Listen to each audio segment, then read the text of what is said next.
अली शेर खुदा ने अपनी ज़िंदगी सारी 9 साल की उम्र थी जब कलमा पड़ा था। 9 साल हुजूर ने सब घर वालों की दावत पकाई और जब सब लोग आ गए सारे ख़ानदान वाले, तो फरमाया मैं अल्लाह का नबी हूँ, कौन कौन मेरी मदद करेगा। आपको पता है ना कि जब मुश्किल वक्त आता है ना, ये तो तब पता चलता है ना साथ कौन चलता है। अमीर आदमी हो ना जिसके पास 10 करोड़ रुपया हो और वो अपने मकान का तीसरा लेंटर डालने लगे ना, तीसरा, तो सारे बड़े बड़े लोग आके पूछते हैं चौधरी साहब कोई ज़रूरत हुई तो बताना, पैसे पूछे। तो गरीब आदमी की छत गिर जाए तो उसे कोई भी नहीं पूछता, बल्कि जिनसे ताल्लुक़ होता है वो भी मोबाइल बंद कर लेते हैं। वो कहते हैं अब इसने वापस कैसे करने। हज़रत मौला अली उस ज़माने में जब शाम सूंघ गया सबको, हुजूर ने फरमाया कौन कौन मेरे साथ चलेगा। रोटी भी खा ली, घर भी आ गए, सादक और अमीन भी कह दिया, जब कहा चलेगा कौन कौन, चुप कर गए। तो हज़रत अली कहते जब मैंने हुजूर के चेहरे पर ज़रा परेशानी देखी ना, ये चलते क्यों नहीं, तो आप फरमाते हैं कि अभी मैं खजूर खा रहा था, कुर्ता लंबा पहना हुआ था, सबसे पीछे बैठा था और हज़रत अली का कद भी दरमियाना था। आप फरमाते हैं मैं उठा और खजूर अभी मेरे मुंह में थी, झटपट मैंने उसी तरह निकाल कर जेब में डाली और मैं पंजों के बल खड़ा हो गया, दोनों बाजू खड़े करके कहा हुजूर ये नहीं बोलते तो ना बोले, अना नासिरू का या रसूल अल्लाह, अना हाफिजू का या रसूल अल्लाह। हुजूर आप जहां जहां कहेंगे अली आपका मददगार बनेगा, दीन की मदद करेगा, और अगर आप तक कोई आएगा तो अली आपकी हिफाजत करेगा। 9 साल की उम्र में चले अली दीन की नौकरी के लिए।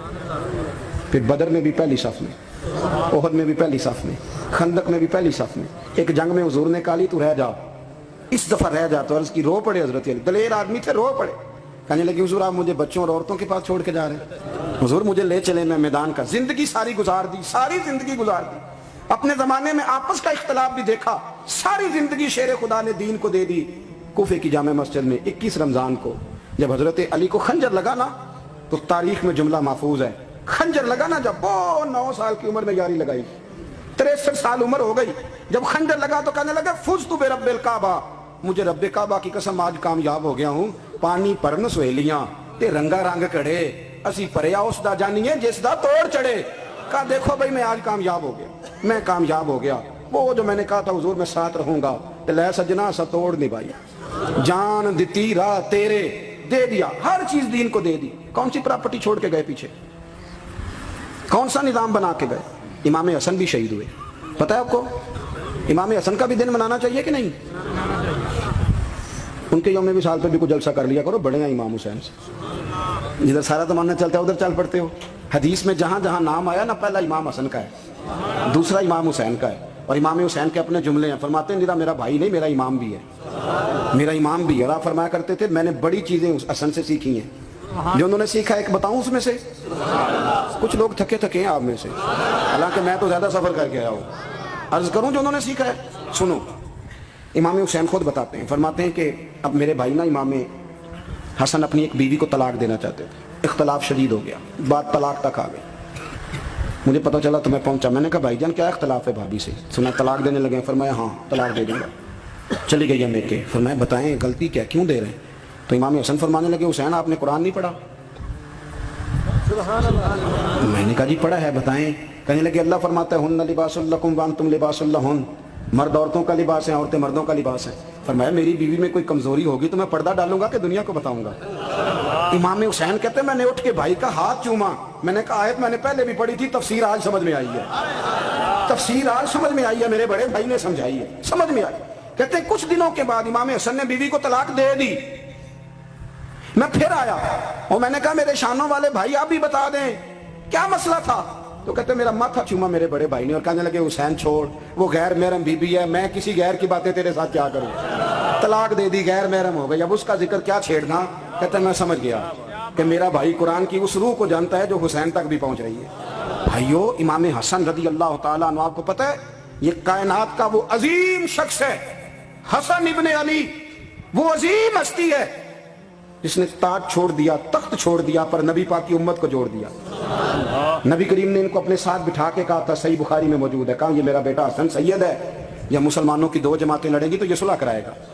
हजरत इमाम हसन ने तख्त छोड़ा, ताज छोड़ा, लेकिन मुसलमानों को आपस में इतनी बड़ी कुर्बानी, इतनी बड़ी कुर्बानी। यहाँ तो भाई छोटा सा मसला होता है, मस्जिद में अच्छे भले इमाम साहब नमाज पढ़ा रहे होते हैं, बच्चे पढ़ रहे होते हैं, और मस्जिद में तो तकरीबन 15-20 चौधरी इतवार मस्जिद में होते हैं। थोड़े पिंड तो नहीं है जी, चलो अल्लाह का शुक्र है जी, इतने नहीं थोड़े ने, चलो अल्लाह करे वो भी नाल ही रल जाए, दरवेश ही चंगी चुदरा दा की करना है। तो تو ویسے میں نے دیکھا ہے تھوڑی سی جو کسی شہر کی بڑی مسجد ہوتی ہے اس میں 15-20 چودھری ہوتے ہیں، اور مولوی صاحب کی مجبوری ہے سب کی مان کے چلنا، دو کی نہ مانے قاری صاحب، دو کی۔ اب وہ یہ نہیں دیکھیں گے کہ دین کا نقصان ہو رہا ہے، مسجد کا مسئلہ ہے، بچوں کا مسئلہ ہے، ان کو تو ذات کا مسئلہ ہے، میری نہیں مانی لیتا چھٹی۔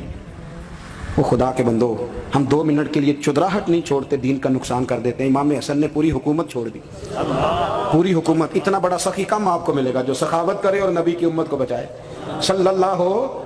یہ بات بیان نہیں ہوتی، اکثر نہیں ہوتی، شاید پورے کربلا میں آپ نے نہ سنی ہو، الا ماشاءاللہ۔ اس کو سمجھے امام حسن۔ اور پھر مزے کی بات، امام حسن بھی شہید ہوئے، زہر دیا گیا، اور جب وہ شدید بیمار ہو گئے نا، زہر اثر کر گیا، تو امام حسین آئے، بڑے پریشان ہوئے، رو پڑے، کہنے لگے بھائی مجھے بتاؤ کس نے زہر دیا؟ تو امام حسن کہنے لگے حسین مجھے شک ہے ایک شخص پر، لیکن شک ہے بھائی، اگر صرف شک ہے تو میں کسی بے گناہ کو بدنام کیسے کر دوں، تمہیں کیسے نام بتا دوں؟ یہ نامعلوم پرچے کراتے نہیں ہم روز ہی نامعلوم پرچے، جس پہ دشمنی ہے اس کا نام لکھا دو، ختم ہو گئی بات۔ امام حسن کی تربیت دیکھو، فرمانے لگے جس پر مجھے شک ہے اس کا نام بتا دوں، تو اگر وہ نہیں تو بے گناہ کا ذکر کیسے کر دوں؟ تو امام حسین فرمانے لگے بھائی جان اگر وہی ہوا تو آپ فرمانے لگے اگر وہی ہوا نا تو حسین پھر بھی تو چھوڑ دے، میں نے رب کے سپرد کر دیا، اللہ بہترین انتقام لینے والا ہے۔ اللہ اتنا بڑا حوصلہ سیدہ کے بیٹے کا، شیر کے بیٹے کا، شیروں جیسا کلیجہ، اتنا دل دریا سمندروں ڈونگے، کون دلان دیاں جانے۔ او بھائی تھوڑا حوصلہ کر، جتن تے ہر کوئی کھیڈے، تو ہارن کھیڈ فقیرہ، اور جتن دا مل کونڈی پیندا ہی ہارن دا مل ہیرا۔ وہ کہیں بیک بھی تو ہو نا، کہیں تو درگزر بھی تو کرنا، کہ ہر جگہ چھا کے رہنا ہے، ہر جگہ چھا کے رہنا ہے۔ میرے ایک سنگی ہیں، آپ کو پتہ یہ جو سٹیج پہ بیٹھنے والے لوگ ہوتے ہیں نا، یہاں تو اچھے لوگ بیٹھے ہیں، میری طرح کے جو لوگ جو سٹیج پہ بیٹھنے کا عادی ہو جاتا ہے وہ نیچے بیچارہ بیٹھ بھی نہیں سکتا، یہ مسئلہ ہو جاتا ہے۔ میں اکثر کہتا ہوں کہ کبھی نیچے بیٹھ کے تو دیکھو کیا فرق ہوتا ہے۔ اگر کسی بندے کی کوئی شان ہے تو وہ جو سب سے پیچھے بیٹھا ہے اس کی شان ویسی کی ویسی ہے، کوئی کمی آ جائے گی؟ کچھ بھی نہیں۔ مجھے ذاتی طور پر دیانتداری سے کہتا ہوں، مسجد میں بیٹھا ہوں، جب میرے آنے پہ لوگ نعرے لگاتے ہیں مجھے تکلیف ہوتی ہے۔ میں کہتا ہوں یار نبی پاک کی نعت چل رہی تھی، اس کا ادب زیادہ ہے یا اجمل قادری کا ادب زیادہ ہے؟ چھوڑیں آپ، جو آیا ہے وہ بیٹھ جائے گا، ختم ہو گئی بات۔ اور ویسے بھی جو لوگ جلسوں کے لیے محنت کرتے ہیں نا، بیچارے اشتہار لگاتے ہیں، مسجد کی صفائی کرتے ہیں، جو لنگر پکاتے ہیں، وہ تو اسٹیج پہ آتے ہی نہیں، حالانکہ زیادہ ثواب تو ان کو ملتا ہے، وہ تو پیچھے چھپے ہوتے ہیں۔